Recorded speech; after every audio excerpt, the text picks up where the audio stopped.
Winter season में band collar, flat collar, shawl collars वगैरह का बहुत ज़्यादा ट्रेंड रहता है और ये बहुत अच्छे भी लगते हैं विंटर के ड्रेसेस पर। तो आज मैंने भी ये एक छोटी सी वीडियो बनाई है। आई एम श्योर आपको बहुत पसंद आएगी। और इसमें एक ख़ास बात ये है कि ये जो नेक मैं आपके साथ शेयर कर रही हूँ ये बहुत ही आसानी से बन जाने वाला है। तो यहाँ पर मैं आपके साथ सबसे पहले यहाँ पर नेक की कटिंग शेयर करती हूँ। शर्ट की कटिंग मैंने ऑलरेडी कर ली थी। ऊपर से जब मैं नेक की कटिंग करनी है उसका मेथड मैं आपके साथ शेयर करती हूँ। तो यहाँ पर हम जब मैक्सिमम अपने ओपन गले के साथ अपना तीरा वगैरह कट करते हैं तो वो हम 1 इंच कम रखते हैं, और अगर हमने बैन वगैरह यूज़ करना है तो हम अपने तीरे को 1 इंच बढ़ाकर कट करते हैं। तो यहाँ पर मैंने 8 इंच की चौड़ाई के साथ मैंने अपने तीरे को कट किया है। अब यहाँ पर मैंने अपने नेक की जो चौड़ाई रखी है वो 3.5 इंच रखी है। आप अपने साइज़ के अकॉर्डिंग इसको कम या ज़्यादा भी ले सकते हैं। अब यहाँ पर 3.5 इंच के हिसाब से मैंने एक निशान लगाया है चौड़ाई पे, और इसके बाद लंबाई में मैंने 1 इंच का निशान लगाया है। 1 इंच के निशान को हमने अपनी चौड़ाई के साथ अटैच कर लेना है। और जहाँ पर जब मैं इस 1 इंच के हिसाब से जो लंबाई के रुख पर अपना फैब्रिक कट कर रही हूँ, ये मेरा फ्रंट और बैक का इकट्ठा ही फैब्रिक है। इसको हमने स्टार्ट से 1 इंच का लेना है और इसी तरह रेप में हमने अपनी चौड़ाई की साइड पर ले जाकर इसको कट कर देना है।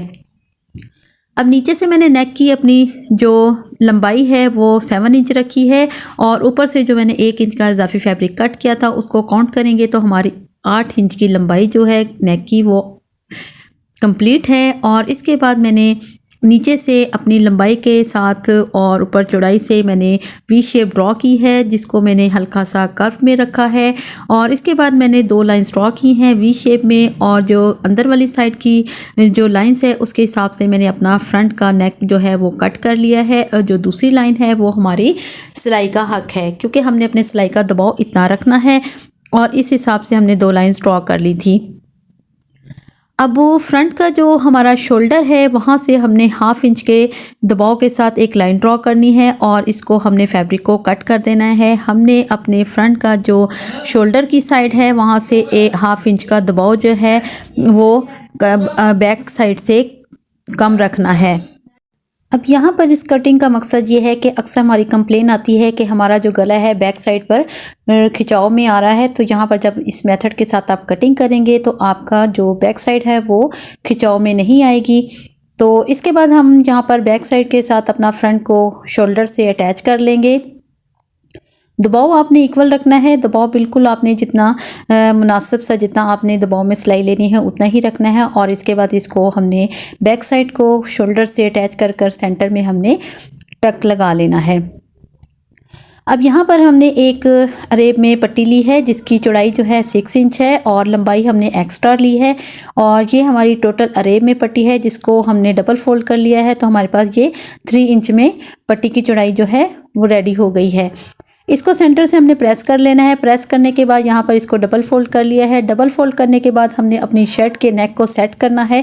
बैक साइड से जो हमने टक लगाया था, कट लगाया था, तो उसको वहाँ से हमने अब इस पट्टी को जहाँ से डबल फोल्ड किया है उसके कॉर्नर से रखकर हमने यहाँ पर अपनी जो नेक की शेप है उसको इस पट्टी के ऊपर ड्रॉ कर लेना है।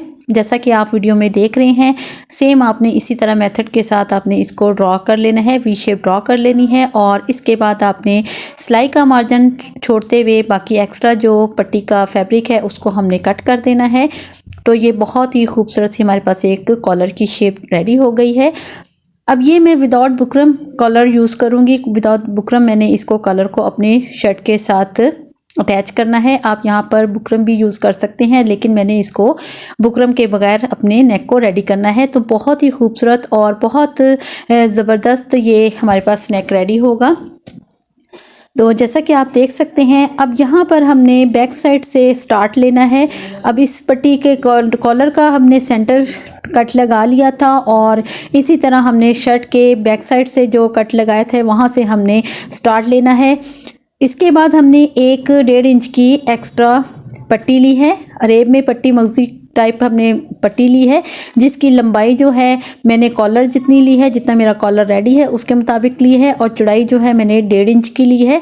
अब यहाँ पर नीचे से शर्ट का पीस है, उसके बाद हमने कॉलर का सेंटर रखना है, और इसके बाद हमने ऊपर से जो अरेब में पट्टी ली है उसका सेंटर रखकर हमने यहाँ से इन तीनों पीसेस को हमने स्टिच कर लेना है। अब स्टार्ट से आपने जितना दबाव लेना है इतना ही आपने दबाव को बिल्कुल इक्वल रखना है, ना कम ना ज़्यादा। तो यहाँ पर जो शोल्डर का हमारा जॉइंट है उसको आपने बैक साइड पर रखना है और इसी तरह आपने इक्वल आपने साइज़ लेते हुए जितना आपने स्टार्ट से आपने स्टार्टिंग ली है इतना ही आपने एंड तक इसका आपने स्टिच कर लेना है। दबाव उतना ही रखना है, क्योंकि अगर हम दबाव को कहीं से ज़्यादा कहीं से कम करेंगे तो हमारे जो कॉलर की शेप है वो ख़राब हो जाएगी, तो हमारा कॉलर जो है वो बहुत अनबैलेंस होगा। तो सेंटर में आपने इसी तरह यहाँ पर इसको जॉइंट करना है सेंटर के साथ और यहाँ पर आपने इसको डबल स्टिच कर लेना है। और इसके बाद यहाँ से ही सेंटर से ही आपने इस कॉलर की दूसरी साइड जो नोक है वहाँ से इसको यहाँ पर स्टार्ट लेना है और इसी तरह उस मगज़ी को भी आपने ऊपर रख कर स्टार्ट लेकर तो सेम पहले वाला मेथड के साथ आपने इसको एंड तक जॉइंट कर लेना है। उम्मीद करती हूँ कि आपको इस मेथड की कॉलर जॉइंट करने की आपको बहुत अच्छे से समझ आ गई होगी। आप वीडियो को रिवाइंड कर कर देख सकते हैं। अगर किसी बात की समझ ना आए तो कमेंट्स में आप मुझसे पूछ सकते हैं। यहाँ पर ये कॉलर हमारा शर्ट के साथ जॉइंट हो गया है। अंदर की साइड पर आपने छोटे छोटे से नोचेस लगा लेने हैं ताकि हमारे जो कॉलर में खिंचाव वगैरह ना आए और इसको अच्छे से आपने प्रेस कर लेना है। अब यहाँ पर शोल्डर से भी आपने इसको अच्छे से प्रेस कर लिया है और इस कॉलर को हम अच्छे से बिठा लेंगे। अंदर की साइड पे इसके एचेस कर कर इसको हम अच्छे से बिठा लेंगे। अब यहाँ पर बैक साइड पर आपने हेमिंग करनी है। जो हमने अरेब में पट्टी लगाई थी उस पट्टी को हमने डबल फोल्ड कर कर यहाँ पर स्टिच कर लेना है। छोटी छोटी सी हेमिंग कर लेनी है, क्योंकि जो हमने कॉलर अटैच किया था उसके जो कॉर्नर हैं उनके जो उसका जो जॉइंट है वो इस पट्टी के साथ हमने इनविजिबल कर देना है। इस पट्टी को स्टार्ट से हमने कॉलर के साथ ये अटैच कर लिया था और इसका जो बाकी की साइड है उसको हम फोल्ड कर कर हेमिंग कर लेंगे। तो बहुत ही खूबसूरत और बहुत ही नीटनेस के साथ ये कॉलर हमारा शर्ट के साथ जॉइंट हो गया है और इसके बाद हम इसको अच्छे से प्रेस कर लेंगे। तो आप देख सकते हैं कि यहाँ पर बहुत अच्छे से इसके कॉर्नर्स जो हैं वो इनविजिबल हो गए हैं और बग़ैर बुकरम के ये कॉलर बहुत अच्छे से हमारा शर्ट के साथ अटैच हो गया है। तो इसी तरह आप भी अपनी शर्ट के साथ इसको अप्लाई करें तो बहुत ही ज़बरदस्त इसकी लुक आती है। तो यहाँ पर ये नेक मेरा रेडी हो गया है। इसको हम डबल फोल्ड करके अच्छे से प्रेस के साथ इसकी क्रीज बैठा लेंगे। आप देख सकते हैं इसकी शेप कितनी खूबसूरत आई है और बैक साइड से भी आप इसकी फिनिशिंग चेक कर सकते हैं। तो यहाँ पर ये बैक साइड से भी बहुत ही ज़बरदस्त हमारी नेक रेडी हो गई है। अब जो सेंटर में मैंने इसकी बो शेप में मैंने टाई शेप में मैंने यहाँ पर एक और पट्टी को अटैच किया है, उसका मेथड मैं आपके साथ शेयर करती हूँ कि मैंने इसको मज़ीद खूबसूरत बनाने के लिए मैंने टाई शेप में सेंटर में इसके पट्टी अटैच की है। अब ये पट्टी जो थी मैंने सेम अपने कॉलर की चौड़ाई में ली थी और लंबाई मैंने आपको बताया है कि मैंने यहाँ पर 20 इंच रखी थी। आप अपनी मर्ज़ी के अकॉर्डिंग यहाँ पर पट्टी को चौड़ाई भी कम ले सकते हैं या ज़्यादा ले सकते हैं या लंबाई कम ज़्यादा अपनी अपनी मर्ज़ी के अकॉर्डिंग कर सकते हैं। इनके कॉर्नर्स जो हैं वो मैंने अरेब में ही कट किए थे और इसके बाद नोक्स में और इनको हमने स्टिच कर लेना है। स्टिच करने के बाद थोड़ा सा हमने एक पॉइंट से जब सेंटर की सिलाई लगानी है उसके बाद हमने सेंटर से इसको थोड़ा सा ओपन छोड़ दिया और इसके बाद बाकी को हमने सारी पट्टी को हमने स्टिच कर लिया। स्टिच करने के बाद इसको हम यहाँ पर सीधा कर लेंगे। पहले पट्टी को हमने यहाँ पर इसको अंदर की साइड पर हमने तमाम पट्टी को स्टिच कर लिया और यहाँ पर थोड़ा सा हमने गैप छोड़ा है क्योंकि इस पट्टी को हमने फोल्ड कर कर सीधा करना है। तो इस तरह मैंने यहाँ पर ये अपनी जो टाई शेप में पट्टी है जो मैंने इसको यहाँ पर स्टिच कर लिया है।